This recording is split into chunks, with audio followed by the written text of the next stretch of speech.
Official poster dari film Nobody Loves Sky. 1, 2, 3. Wow, yes, ini dia. Kita akan lihat bagaimana posternya sangat luar biasa, menggambarkan banyak hal. Bisa nanti juga ditanya kepada teman-teman cast dari Persa. Iya, kiri teman-teman cast. Silakan di kiri, sebelah kiri. Oke, di tengah depan dulu, tengah depan nih, silakan tengah depan. Ada official fotografer kita di tengah. Ya, silakan. Mereka lagi reading di ruangan, mereka langsung keluar, terus dia kenalin, halo saya saudaranya, terus kayak, oh iya mas, gitu. Waktu itu masih mas sama kita. Ya mas, saya Remong ya. Terus dia ngeliatin gue dari kaki sampai ke ujung kepala, sumpah demi Allah. Dijudge gitu gue. Iya rak. Tuh, ya kan mas Nick? Iya. Tuh. Mas Nick saksinya. Dia bener-bener gini nih. Oke. Abis itu tapi dia nggak ngomong depan gua. Dia balik badan, dia ngomong sama Sneak apa sama Marshall, sama Marshall. Ini Ido nih, tapi gue denger. Pas di situ gue kayak deal, udah nih deal. Deal nih. Kena ura, gue bilang ya kan. Udah akhirnya gabung di sini, senang banget karena ya itu tadi yang udah beberapa kali di-mention bahwa project ini dibangun oleh semangat para anak muda. Jadi ketika kita membuatnya tuh tidak ada rasa gimana ya, nggak ada rasa canggung yang berlebih gitu loh. Tidak ada rasa canggung yang berlebih. Jadi ketika ada ide apapun yang ada di kepala untuk kita tuangkan di filmnya, itu sangat ngalir banget gitu. Dan bersyukur Bernardus Raka adalah director yang sangat ramah. Sangat ramah dan udah tenang, pokoknya abis ini film lu banyak. Amin. Karakter Ido seperti apa yang kalau boleh dijelaskan? Karakter Ido tuh sangat menarik juga, adalah dia sama-sama ambisiusnya dengan Kai. Jadi mereka bertiga bersahabat, dengan adanya Aurelio dan dua orang ambisius ini tuh menjadi apa ya, batu kena batu, tapi ada Aurelio di tengah itu untuk batu kira-kira. Masa main tebak-tebakan di sini kita. Nggak usah istilah kata ya, boleh saya ngomong lagi? Boleh, silakan. Ya, terima kasih.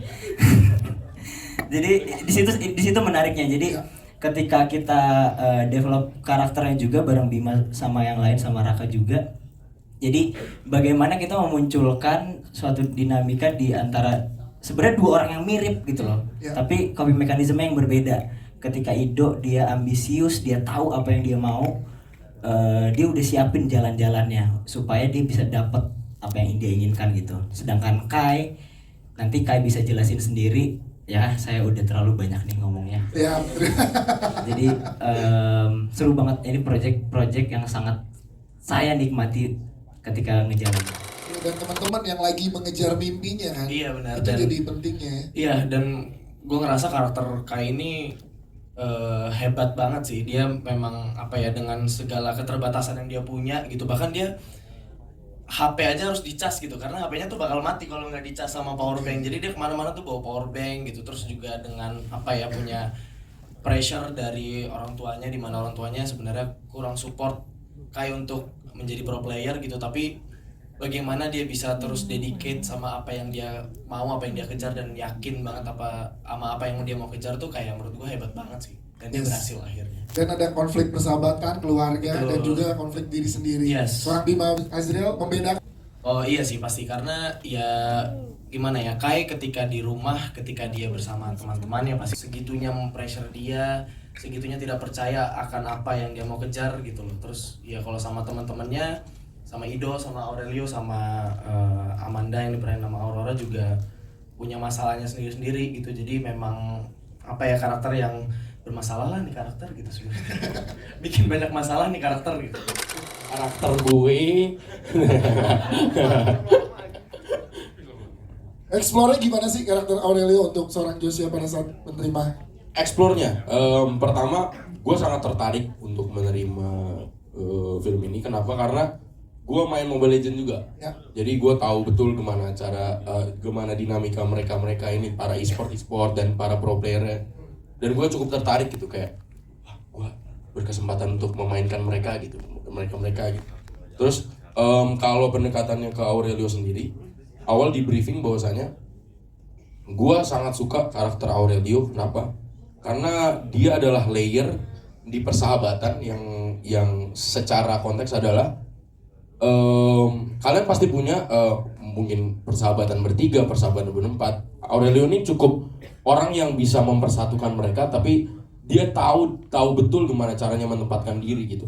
Gimana cara tahu leveling yang harus dia masuk, dia enggak, dia tahu.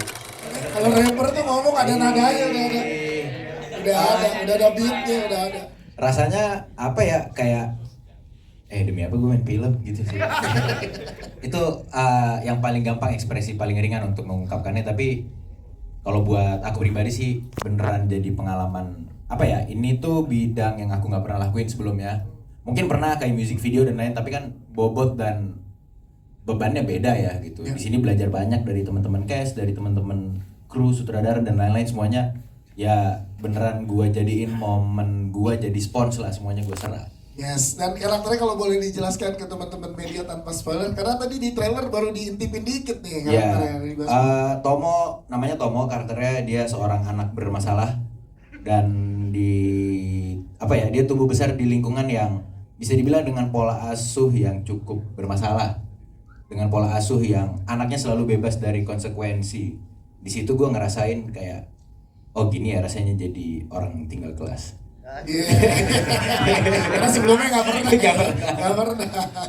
Terus terlepas dari itu juga, dan ternyata gini rasanya jadi orang yang di rumah mungkin terlalu kusut, akhirnya kusutnya nggak bisa dibendung, jadinya ngusut-ngusutin orang lain. Dan ternyata itu mungkin kita selama ini ngelihat karakter bully atau orang yang menindas orang lain itu seakan-akan powerful atau punya kekuatan lebih atau ngerasa di atas.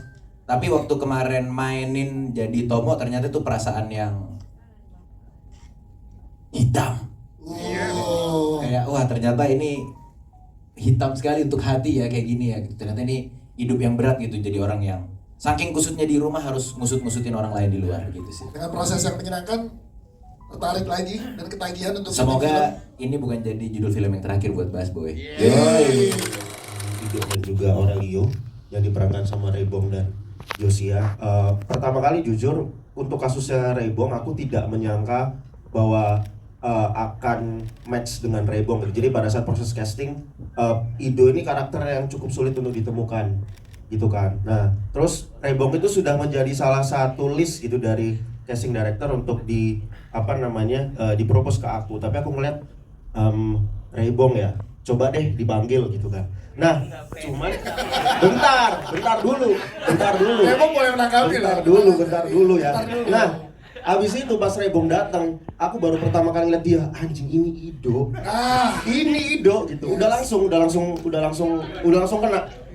karena aku tuh ngeliat kayak Ido dan juga kayak Sasuke sama Naruto gitu loh. Yes. Nah, ngelihat dia tuh udah kayak gitu. Udah, dia aja deh. Udah pas casting, ternyata betul karakternya Ido keluar banget di Rebong. Udah, langsung tancap gas gitu kan. Nah, kalau Aurel itu sebetulnya ini desain karakter yang aku udah ngebayangin. Jadi Joseph Federico tuh udah ada di kepalaku sebelumnya. Selain Bima Asri.